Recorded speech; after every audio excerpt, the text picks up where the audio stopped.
பேரன்பு கொண்ட சொந்தங்கள் யாவருக்கும் வணக்கம்.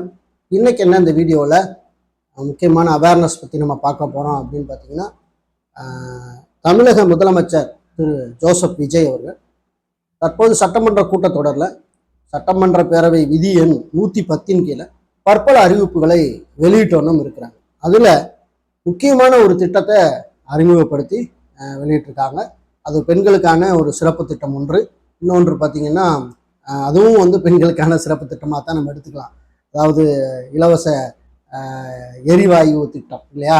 ஸோ அந்த திட்டத்தை எப்படி நடைமுறைப்படுத்த போகிறாங்க அப்படின்னு ஒரு செய்தி குறிப்பை முதலமைச்சர் அவர்கள் வெளியிட்டிருக்கிறார்கள். அது குறித்த தகவலை தான் இன்னைக்கு இந்த வீடியோவில் நம்ம முழுசாக பார்க்க போகிறோம். இப்போ நம்ம சேனலை முதல்ல பார்க்குறீங்கன்னா மறக்காமல் சப்ஸ்கிரைப் பண்ணி சப்போர்ட் பண்ணுங்கள். இது போன்ற பதிவுகள் உங்களுக்கு தொடர்ந்து வரணும் அப்படின்னு நினச்சிங்கன்னா பெல் ஐகானை கிளிக் பண்ணி வச்சுங்க. அப்போ தான் நோட்டிஃபிகேஷனில் தகவல் உங்களுக்கு வந்து சேரும். சரி, வாங்க வீடியோக்குள்ள போகலாம்.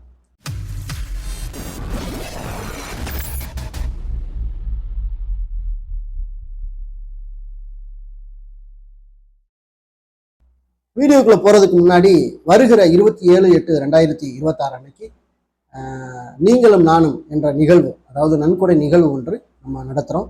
கைபேசி வழியாக உங்களுடைய பிரச்சனைகளுக்கு தீர்வு சொல்லும் விதமாக நம்ம அந்த நிகழ்வு ஏற்பாடு பண்ணியிருக்கோம். அந்த நிகழ்வு சம்மந்தமாக நம்ம ஒரு வீடியோ வெளியிட்டிருக்கோம். அந்த வீடியோக்குள்ள டிஸ்கிரிப்ஷனில் இருக்குது. அந்த நிகழ்வில் நீங்கள் கலந்து கொள்ளணும் அப்படின்னா உறவுகள் நீங்கள் கலந்து கொள்ளலாம். அதில் என்னென்ன விதிமுறைகள் எல்லாமே நான் சொல்லியிருக்கேன். அதனால் அந்த வீடியோ பார்த்து நீங்கள் அதை கலந்து கொள்ள நினச்சா தாராளமாக கலந்து கொள்ளுங்க. வருகிற 27ஆம் தேதி நம்ம கண்டிப்பாக கைபேசி வழியாக உங்களோடு உரையாடுவோம் என்பதை தெரிவித்துக் கொள்கிறேன். ஓகே, இப்போ இந்த திட்டத்துக்குள்ள நம்ம போகலாம்.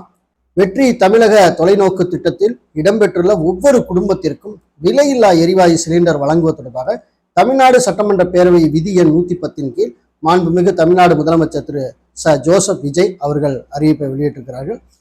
மாண்புமிகு பேரவை தலைவர் அவர்களே, நமது அரசால் பெண்கள் பயன்பெறும் வகையில அவர்களின் முன்னேற்றத்திற்காகவும் பாதுகாப்பிற்காகவும் பல்வேறு திட்டங்கள் தீட்டப்பட்டு இதுவரை சிங்கப்பெண் சிறப்பு அதிரடிப்படை திட்டம், தாய்மாமன் தங்க மோதிர திட்டம், வெற்றி மகளிர் ஆடுகள் வளர்ப்பு திட்டம், அண்ணனின் சீர்திட்டம் போன்ற திட்டங்கள் அறிவிக்கப்பட்டு அதற்கான நிதி ஒதுக்கீடும் செய்யப்பட்டு நடைமுறைப்படுத்தப்பட்டு நடவடிக்கைகள் மேற்கொள்ளப்பட்டு வருகிறது. மேலும் நமது அரசு மக்களின் வாழ்வாதார முன்னேற்றத்தினை முதன்மை நோக்கமாக கொண்டு வெற்றி தொலைநோக்கு திட்ட ஆவணத்தினை, அதாவது வெற்றி விஷன் டாக்குமெண்ட் வெளியிட்டுள்ளது. அந்த திட்ட ஆவணத்தின் அடிப்படையில் இலக்கு நிர்ணயம் செய்து பல்வேறு திட்டங்கள் அடுத்து வருகின்ற 1ஆம் 3ஆம் மற்றும் 5ஆம் ஆண்டிற்கு நிறைவேற்றத்தக்கதாக திட்டங்கள் வகைப்படுத்தப்பட்டுள்ளது.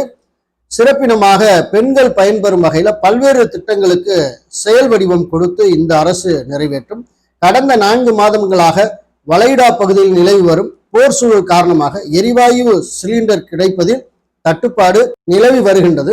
இதனால் மாற்று எரிபொருளை பயன்படுத்தி வருவதாலும் எரிவாயு சிலிண்டர் விலை உயர்வினாலும் பொதுமக்கள் தங்களது வருவாயில் இருந்து கூடுதலான தொகையினை செலவிட்டு இன்னலுக்கு ஆளாகி வருகின்றனர். இதனை கருத்தில் கொண்டு நிதி நெருக்கடியான சூழலிலும் பொதுமக்களின் நிதி சுமையை குறைக்கும் வகையிலும் பொதுமக்களின் நலனை பாதுகாக்கவும் மக்களுக்கு அளித்த வாக்குறுதியை நிறைவேற்றும் நோக்கிலும் எரிவாயு சிலிண்டருக்காக செலவழிக்கப்பட்டு வரும் தொகையினை அவர்களுக்கு வழங்க இந்த அரசு முடிவு செய்திருக்கிறது. எனவே குடும்ப தலைவிகள் பயன்பெறும் வகையில முதற்கட்டமாக அன்னபூரணி சூப்பர் 6 திட்டத்தில் ஆண்டிற்கு 3 விலையில்லா எரிவாயு சிலிண்டர்கள் வழங்கப்படும். எரிவாயு சிலிண்டருக்கான விலை பயனாளிகளின் வங்கி கணக்கில் நேரடியாக வர வைக்கப்படும்.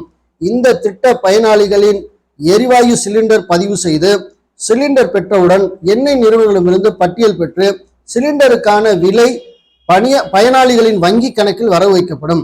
இந்த திட்டத்தில் சுமார் 1,30,16,104 குடும்பங்கள் பயனடைவார்கள். அதாவது ஆண்டு வருமானம் ரூபாய் 2.5 லட்சத்திற்கு மிகாமல் உள்ள பொருளாதாரத்தில் பின்தங்கியுள்ள குடும்பத்தினர், சிறு குறு விவசாய குடும்பத்தினர், மாற்றுத்திறனாளி குடும்பத்தினர் போன்ற சமூகத்தில் உள்ள நலிந்த குடும்பத்தினர் பயனடைவார்கள். இந்த திட்டம் வரும் பொங்கல் பண்டிகை ஜனவரி மாதம் முதல் செயலாக்கத்துக்கு கொண்டு வரப்படும். இந்த திட்டத்திற்கான ஆண்டுதோறும் தோராயமாக 4000 கோடி ரூபாய் நிதி ஒதுக்கீடு செய்யப்படும் என்பதை மாண்புமிகு பேரவைத் தலைவர் அவர் வாயிலாக இந்த அவைக்கு தெரிவித்துக் கொள்ள விரும்புகிறேன் அப்படின்னு முதலமைச்சர் அவர்கள் சொல்லியிருக்கிறாங்க. முன்னாடி அன்னபூர்ணி அந்த திட்டத்தின் கீழே 6 விலையில்லா சிலிண்டர் தருவோம் அப்படின்னு சொன்னாங்க. இப்போ 3 தர்றோம் அப்படின்னு சொல்லியிருக்காங்க. பயனாளிகளோட வங்கி கணக்குக்கே நேரடியாக நாங்கள் அதை செலுத்திடுவோம் அப்படின்றாங்க. தமிழ்நாட்டில் மொத்தம் 2 கோடிக்கு மேலே ரேஷன் அட்டைகள் இருக்கு. ஆனால் இவங்க வரையறைப்படுத்திருக்கிறது பார்த்தீங்கன்னா, அதாவது எத்தனை பயனாளிகளுக்குன்னா 1,30,16,104 குடும்பங்கள் அப்படின்னு சொல்லி வரையறை பண்ணியிருக்காங்க. ஏற்கனவே முந்தைய அரசும் கூட இந்த மகளிர் உரிமை தொகையில அவங்க தேர்தல் அறிக்கையில எல்லா குடும்ப பெண்களுக்கும் என்று சொல்லிட்டு கடைசியில அதுல வரைமுறை கொண்டு வறுமை கோட்டு கீழே இருக்கிறவங்க இந்த மாதிரி ஒரு எலிஜிபிள் நிர்ணயம் பண்ணி அதுக்கப்புறம் தான் கொடுத்தாங்க. அதே போலதான் இப்ப இவங்களை என்ன பண்றாங்க அப்படின்னு பாத்தீங்கன்னா, இந்த ஒரு வரையறையை நியமிக்கிறாங்க அப்படிங்கிறது மட்டும் நல்லா தெரியுது. ஆனா அனைத்து குடும்பங்களுக்கும் இந்த திட்டம் கிடைக்க வாய்ப்பில்லை. ஆண்டு வருமானம் 2,50 லட்சத்தை தாண்டுகிற குடும்பங்களுக்கு நிச்சயமாக இந்த இலவசம் இல்லை என்பது மட்டும் இதிலிருந்து தெள்ள தெளிவாக தெரிகிறது. ஆக 1,30,16,104 குடும்பங்களுக்கு மட்டும்தான் இது கிடைக்கும் என்பதுல இப்பொழுதே அந்த அரசாங்கம் சொல்லிட்டாங்க. ஆகவே வருகிற பொங்கல் அன்றைக்கு இந்த ஸ்கீம் நடைமுறைக்கு வரும் அப்படிங்கிறதையும் சொல்லியிருக்காங்க. பொறுத்திருந்து பார்ப்போம். இதுல மேல ஏதாவது திருத்தங்கள் வருதா, இதுல மறுபடியும் ஏதாவது இம்ப்ளிமெண்ட் பண்றாங்களா என்னங்கிறத பார்ப்போம். 4,000 கோடி தோராயமா சொல்லியிருக்காங்க. அதையும் தாண்டி ஒதுக்குறாங்களா என்னங்கிறத பொறுத்திருந்து பார்ப்போம். ஸோ இந்த தகவல் உங்களுக்கு பிடிச்சிருக்குன்னா மற்றவங்களுக்கு ஷேர் பண்ணுங்க. இந்த பிடிஎஃப் வேணும் அப்படின்னா வீடியோக்குள்ள டிஸ்கிரிப்ஷனில் கொடுத்துருக்கிறேன், எடுத்து நீங்களும் பயன்படுத்திக் கொள்ளுங்கள். மீண்டும் நல்ல தகவலோடு உங்களை வேறொரு சந்திக்கிறேன். நன்றி, வணக்கம்.